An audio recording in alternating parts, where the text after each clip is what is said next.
Okay, so let's take a look at this short story called By the Waters of Babylon. The title actually comes from a psalm in the Old Testament, and the writer of the psalm has been taken captive. Um, the entire tribe of people has been removed from their homeland, and the captors are asking the psalmist to sing songs about their home to make them happy.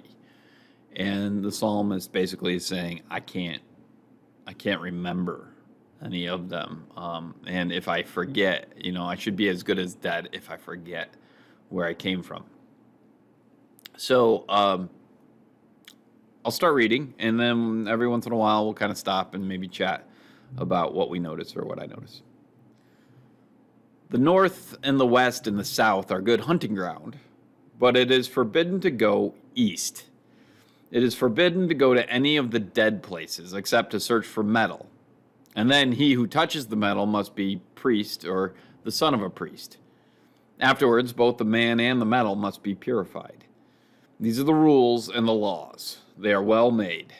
It is forbidden to cross the great river and look upon the place that was the place of the gods. This is most strictly forbidden. We do not even say its name, though we know its name. It is there that the spirits live and demons. It is there that there are ashes of the great burning. These things are forbidden. They have been forbidden since the beginning of time. My father is a priest. I am the son of a priest. I have been in the dead places near us with my father, and at first I was afraid.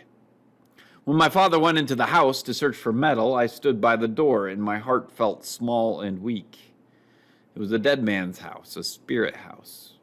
It did not have the smell of man, though there were old bones in a corner. But it is not fitting that a priest's son should show fear. I looked at the bones in the shadow and kept my voice still. Then my father came out with the metal, good, strong piece. He looked at me with both eyes, but I had not run away. He gave me the metal to hold. I took it and did not die. So he knew that I was truly his son and would be a priest in my time. That was when I was very young. Nevertheless, my brothers would not have done it, though they are good hunters. After that, they gave me the good piece of meat and the warm corner of the fire. My father watched over me. He was glad that I should be a priest, but when I boasted or wept without a reason, he punished me more strictly than my brothers. That was right. After a time, I myself was allowed to go into the dead houses and search for metal. So I learned the ways of those houses. And if I saw bones, I was no longer afraid. The bones are light and old. Sometimes they will fall into dust if you touch them. But that is a great sin. Okay, I want to point out here at the beginning of this story, first of all, it sounds old, right? Even the style of storytelling feels primitive. Very short sentences. The language itself is truncated, right? You have this kind of like stop and start storytelling. It feels ancient. The talk about priests and it is a sin. All of that is reminiscent of something from the Old Testament. Right? Some kind of maybe Hebrew text that's, thousands upon thousands of years old. But in reality, and I'll kind of spoiler alert, this is actually much further in the future. These mentions of metal in the house, in the great burning, are little tip-offs to that, right? Like that they're searching for metal. Well, they wouldn't have been searching for metal in, 2000 BC, but here they are going into these houses where these people have died. So, interesting concept. Just the storytelling itself feels old. Let's continue. I was taught the chants and the spells. I was taught how to stop the running of blood from a wound and many secrets. A priest must know many secrets. That was what my father said. If the hunters think we will do all things by chants and spells, they may believe so. It does not hurt them. I was taught how to read in the old books and how to make the old writings. That was hard and took a long time. My knowledge made me happy. It was like a fire in my heart. Most of all, I like to hear of the old days and the stories of the gods. Oh, notice lowercase g, plural gods. I think we can infer here that they are referring to human beings that used to be seen as gods, right? And that would be you and me. In our society, we have become gods in a way in that we can create and control creation. But it doesn't feel like that in this story. It doesn't feel like that's the case anymore, right? So he's referring to these old human beings who have passed away as lowercase g gods. I asked myself many questions that I could not answer, but it was good to ask them. At night, I would lie awake and listen to the wind. It seemed to me that it was the voice of the gods as they flew through the air. Airplanes, right? We are not ignorant like the forest people. Our women spin wool on the wheel. Our priests wear a white robe. We do not eat grubs from the trees. We have not forgotten the old writings, although they are hard to understand. Nevertheless, my knowledge and my lack of knowledge burned in me. I wished to know more. When I was a man at last, I came to my father and said, "It is time for me to go on my journey. Give me your leave." Oh, I want to point this out. He wished to know more. You know, what's more central to the human experience than that desire or thirst for knowledge? You go back to the stories of the Garden of Eden and the beginning and dawn of mankind, and those stories tell of a man who wanted to know everything, and in that sense wanted to become his own God, right? I wished to know more. He looked at me for a long time, stroking his beard, and then he said at last, "Yes, it is time." That night, in the house of the priesthood, I asked for and received purification. My body hurt, but my spirit was a cool stone. It was my father himself who questioned me about my dreams. He bade me look into the smoke of the fire and see. I saw and told what I saw. It was what I have always seen, a river, and beyond it, a great dead place, and in it, the gods walking. I've always thought about that. His eyes were stern when I told him he was no longer my father, but a priest. He said, "This is a strong dream." "It is mine," I said, while the smoke waved and my head felt light. They were singing the star song in the outer chamber, and it was like the buzzing of bees in my head. He asked me how the gods were dressed, and I told him how they were dressed. We know how they were dressed from the book, but I saw them as if they were before me. When I had finished, he threw the sticks 3 times and studied them as they fell. "This is a very strong dream," he said. "It may eat you up." "I am not afraid," I said, and looked at him with both eyes. My voice sounded thin in my ears, but that was because of the smoke. He touched me on the breast and the forehead. He gave me the bow and the 3 arrows. "Take them," he said. "It is forbidden to travel east. It is forbidden to cross the river.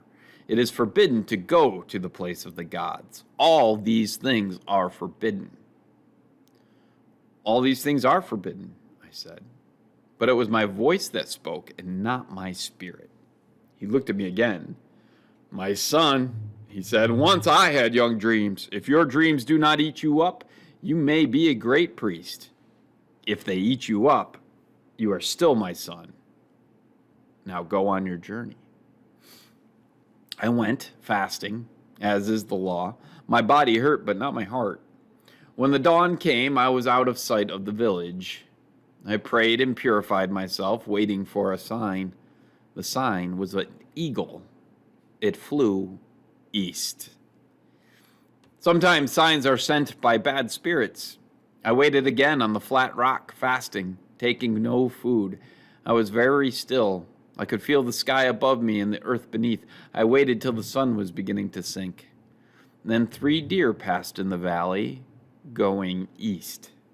They did not mind me or see me. There was a white fawn with them, a very great sign. I followed them at a distance, waiting for what would happen.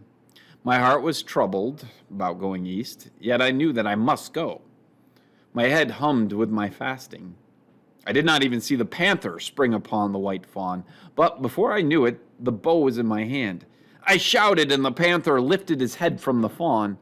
It is not easy to kill a panther with one arrow, but the arrow went through his eye and into his brain. He died as he tried to spring. He rolled over, tearing at the ground. Then I knew I was meant to go east. I knew that was my journey. When the night came, I made my fire and roasted meat. Notice how the directions seem pretty important in the story, right? So it's forbidden to go east. As the story wears on, it's meant to become more and more familiar to the reader. So I think you'll start seeing little signs of, oh, you know where he's going. You know where he is, and you know where he's going. So let's keep going. It is 8 sons' journey to the east, right? An 8 days' walk. And a man passes by many dead places. The forest people are afraid of them, but I am not. Once I made my fire on the edge of a dead place at night, and next morning, in the dead house, I found a good knife, little rusted. That was small to what came afterward, but it made my heart feel big. Always when I looked for game, it was in front of my arrow, and twice I passed hunting parties of the forest people without their knowing. So I knew my magic was strong and my journey clean, in spite of the law. Toward the setting of the 8th sun, I came to the banks of the great river. It was half a day's journey after I had left the God Road. We do not use the God Roads now, for they are falling apart into great blocks of stone, and the forest is safer going. A long way off I had seen the water through trees, but the trees were thick. At last I came out upon an open place at the top of a cliff. There was the great river below, like a giant in the sun. It is very long, very wide. It could eat all the streams we know and still be thirsty. Its name is Udison, the sacred, the long. No man of my tribe had seen it, not even my father, the priest. It was magic, and I prayed. Then I raised my eyes and looked south. It was there, the place of the gods. Do you know? Do you know where they are? Udison. If you've ever played the telephone game where you sit in a circle with a bunch of people and you say a word, you whisper it into their ear, and then you see what the word ends up being at the end, you can kind of understand what might happen here. If we were to call a river the Hudson River, do you know your geography? The Hudson River runs north and south through New York State. And over thousands of years, perhaps, that name got carried down and down and down from Hudson to eventually it might sound like Udison, right? The Udson or the Udison River. And it would gradually change over time. But when he's looking at the place of the gods, it makes sense. He's looking at New York City, right? A dead, deserted New York City where the gods, us, used to live. Let me pull up a map. Hold on. Okay, so I pulled up a map of lower New York State going into New York City. So here is all of New York City.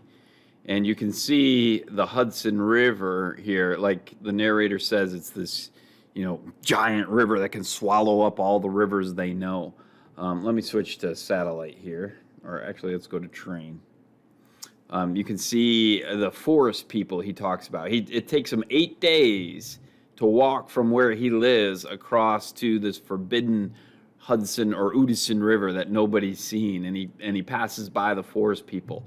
This whole area here, if I go to satellite, is the Catskill Mountains. So it's pretty mountainous. It's a lot of thick forest. But then he says he sees more and more dead places along his way until he sees it. So one thing that kind of slowly dawns on a reader of this short story, and unless I was explaining it, they might not even, you wouldn't necessarily know yet, is that you start to recognize landscapes and you start to recognize landmarks and go, oh, I get it. I'm actually in the future, not in the past with this narrator. And that we are looking at what has been, basically what will happen to our society. All right, I'm going to pause and go right back to the story. So how can I tell what it was like? You do not know. It was there in the red light, and they were too big to be houses. The red light, like a nuclear afterglow or something. It was there with the red light upon it, mighty and ruined. I knew that in another moment the gods would see me. I covered my eyes with my hands and crept back into the forest. Surely that was enough to do and live. Surely it was enough to spend the night upon the cliff. The forest people themselves do not come near. Yet all through the night I knew that I should have to cross the river and walk in the places of the gods. Although the gods ate me up. My magic did not help me at all. And yet there was a fire in my bowels, a fire in my mind. When the sun rose, I thought, my journey has been clean. Now I will go home from my journey. But even as I thought so, I knew I could not. If I went to the place of the gods, I would surely die. But if I did not go, I could never be at peace with my spirit again. It is better to lose one's life than one's spirit, if one is a priest and the son of a priest. So at this point, it kind of makes sense why he might die, right? Radiation poisoning.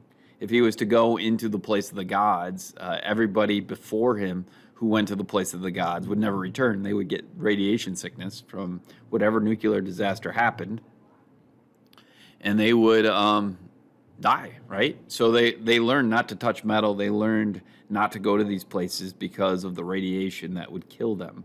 However, they don't seem to have any concept of exactly what happened or how or why, like it's radiation that's killing them. They think it's spiritual. He continues, nevertheless, as I made the raft, the tears ran out of my eyes. The forest people could have killed me without fight if they had come upon me then. But they did not come. When the raft was made, I said the sayings for the dead and painted myself for death. My heart was cold as a frog and my knees like water, but the burning in my mind would not let me have peace. As I pushed the raft from shore, I began my death song. I had the right. It was a fine song. I am John, son of John, I sang. My people are the hill people. They are the men. I go into the dead places, but I am not slain. I take the metal from the dead places, but I am not blasted. I travel upon the god roads and am not afraid. Yah! I have killed the panther. I have killed the fawn. Yah! I have come to the great river. No man has come there before. It is forbidden to go east, but I have gone. Forbidden to go on the great river, but I am there. Open your hearts, you spirits, and hear my song. Now I go to the place of the gods. I shall not return. My body is painted for death, and my limbs weak, but my heart is big as I go to the place of the gods. Stylistically, that sounds like an Old Testament psalm, right? Doesn't that sound like an ancient song? It doesn't rhyme or anything. Right, yeah. That somehow we've come full circle. All the same, when I came to the place of the gods, I was afraid. The current of the great river is very strong. It gripped my raft with its hands. That was magic, for the river itself is wide and calm. I could feel evil spirits about me. I was swept down the stream. Never have I been so much alone. I tried to think of my knowledge, but it was a squirrel's heap of winter nuts. There was no strength in my knowledge anymore, and I felt small and naked as a new hatched bird, alone upon the great river, the servant of the gods. Yet after a while, my eyes were opened, and I saw. I saw both banks of the river. I saw that once there had been God roads across it, right? You ever see any of those big bridges going into New York City? Though now they were broken and fallen like broken vines. Very great they were, and wonderful and broken. Broken in the time of the great burning when the fire fell out of the sky, and always the current took me nearer to the place of the gods, and the huge ruins rose before my eyes. I do not know the customs of rivers. We are the people of the hills. I tried to guide my raft with the pole, but it spun around. I thought the river meant to take me past the place of the gods and out into the bitter water of the legends. Bitter water of the legends? That must be the ocean, right? Bitter water, salt water. So he has this sense that there's like water that's different than the fresh water he knows, way out there. I grew angry then. My heart felt strong. I said aloud, I am a priest and the son of a priest. The gods heard me. They showed me how to paddle with the pole on one side of the raft. The current changed itself. I drew near to the place of the gods. When I was very near, my raft struck and turned over. I can swim in our lakes. I swam to the shore. There was a great spike of rusted metal sticking out into the river. I hauled myself up upon it and sat there, panting. I had saved my bow and 2 arrows and the knife I found in the dead place, but that was all. My raft went whirling downstream toward the bitter water. I looked after it and thought if it had trod me under, at least I would be safely dead. Nevertheless, when I had dried my bowstring and restrung it, I walked forward to the place of the gods. All right, let's stop there.